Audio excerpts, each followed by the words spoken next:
julle, my naam is Natasha En my naam is Leandi. en welkom by ons Dit is Braaf Koffie Date. So vandag gaan ons 'n bietjie met julle gesels oor vriendskappe. So vriendskappe in die terme van soos wie is die mense met wie jy jouself omring en aan watter vriende word jy geken, want dis nogals iets wat mense baie gebruik om te sê.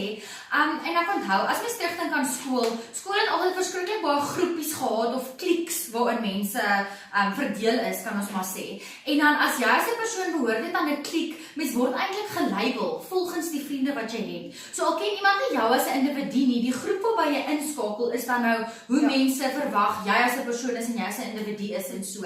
En dis hoekom dit baie belangrik is om jouself met mense te omring wat soos jy is, glo wat jy glo en eintlik in geloof saam te kan staan, sodat jy, omdat jy aan hulle geken word, so as jy met gelowiges te doen kry en mekaar ondersteun in 'n gelowige opset, dan is dit die mense aan wie jy geken word. So ek wil gaan 'n bietjie by julle hoor, as jy nou dink aan vriendskappe of selfs verhoudings wat jy in jou lewe het, watter vriendskappe of verhoudings om jouself omring is vriende waar jy geloof kan share, waar jy kan getuienisse deel, sommer wie jy dalk kan bid, en dis mense wat jou ondersteun in moeilike tye. En dan die ander ding wat ek ook by julle wil hoor is, as Jesus byvoorbeeld nou aan jou voordeur klop, terwyl jy en jou vriend of vriendin of wie ook al op die bank sit en koffie drink, is dit die gesprekke wat julle het? Is dit 'n gesprek waar jy Jesus sal innooi om deel te word van die gesprek, of is dit 'n gesprek waar jy eerder sal skaam wees dat hy daar saam met julle sit en luister wat julle sê? So dis ook iets waaraan ek al baie gedink het, soos as God nou hier by jou opdaag, of Jesus nou hier by jou opdaag, die gesprekke wat jy het, is dit getuienisse en goed wat hom verheerlik waaroor jy gesels, of is dit goed wat God nie eintlik ondersteun nie, sal 'n mens maar sê. Maar ja, so dis ook ietsie waaraan ons kan dink, want in Spreuke 27 vers 17 sê dit, yster slyp yster, vriende vorm mekaar. So die vriende met wie jy jouself omring is eintlik hoe jy as 'n mens gaan vorm. Dit beïnvloed jou geloof, jou menseverhoudinge, ander vriendskappe om jou. So dit het eintlik 'n baie groot invloed op jou lewe.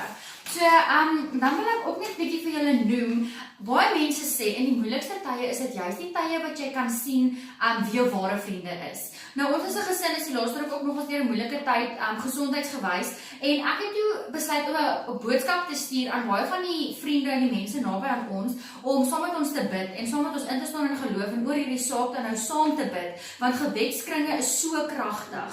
En dit was vir my amazing om te sien, al die mense wat ondersteun het, saam ons gebid het, gehoor het hoe gaan dit, en eintlik so in Engels involved was, by dit waardeur ons gaan, want jy het net besef dat alle vriendskappe wat geanker is in geloof, is ware vriendskappe. Nou, ek weet ons baie mense wat daar buite sit, wat al seer gekry het in 'n kerk, of deur 'n Christen seer gemaak het, en ja, dit gebeur ook, want onthou, die kerk is nie die gebou nie, die kerk is die mense, en mense is sondaars. Al is jy 'n Christen, al is jy nie 'n Christen nie, ons almal is eintlik gebore in sonde. So, en mense wat kerk toe gaan, of selfs enige mense, die mense daar buite eintlik, die mensdom, is gebroke. Ja. Mense het seer, want die wêreld veroorsaak seer. En 'n mens kan nie altyd jou vertroue net in mense plaas nie. Jou vertroue moet jy op God plaas.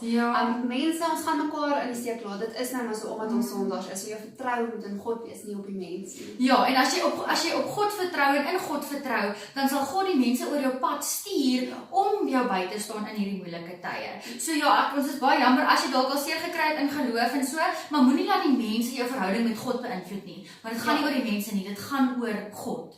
En so dan is daar ook in Prediker 4 vers 9 tot 12, julle kan nou die hele versie gaan lees, maar ek wil net deeltjies vir julle uithaal. Dit sê, as die een val, kan die ander hom ophelp, maar as een val wat alleen is daar niemand om hom op te help nie. En dan aan die einde sê dit ook, 'n driedubbele tou breek nie maklik nie. Ja, dit is vir my ook baie mooi, daai 'n driedubbele tou breek nie maklik nie. Nou, in enige verhouding is daar 3 punte, en ek wil eintlik vir julle die driehoek wys. Ek hoop julle kan mooi sien, dat die driehoek nou mooi inkom. Julle sal sien, bo is God, en dan is dit ek en jy. Nou die ek is nou obviously, sê nou maar ek Leandi, en dan die jy is nou enige verhouding wat ek het. So dit kan nou wees met Natasha as my vriendin, met my ma, my pa, of met my man Rian. Daai verhouding. So as ek en, sê nou maar my man, ek gaan hom as 'n voorbeeld gebruik. As ek en my man Rian nader aan God beweeg, gaan ons outomaties nader aan mekaar beweeg. So dit is die belangrikheid van God in 'n verhouding en 'n driedubbele tou, hy breek nie maklik nie. Ja, en dis hoekom verhoudings geanker moet wees in geloof en geanker wees in God. Want as God jou prioriteit is, gaan jy outomaties nader aan mekaar ook beweeg en jou verhouding ook groei. En hiermee sê ons ook nie as jy dalk 'n vriendskapsverhouding in jou lewe het of selfs in 'n verhouding is, beteken dit nie die persone met wie jy nog nie geloof share nie, is persone wat jy net moet weggooi nie. Dis glad nie wat ons sê nie.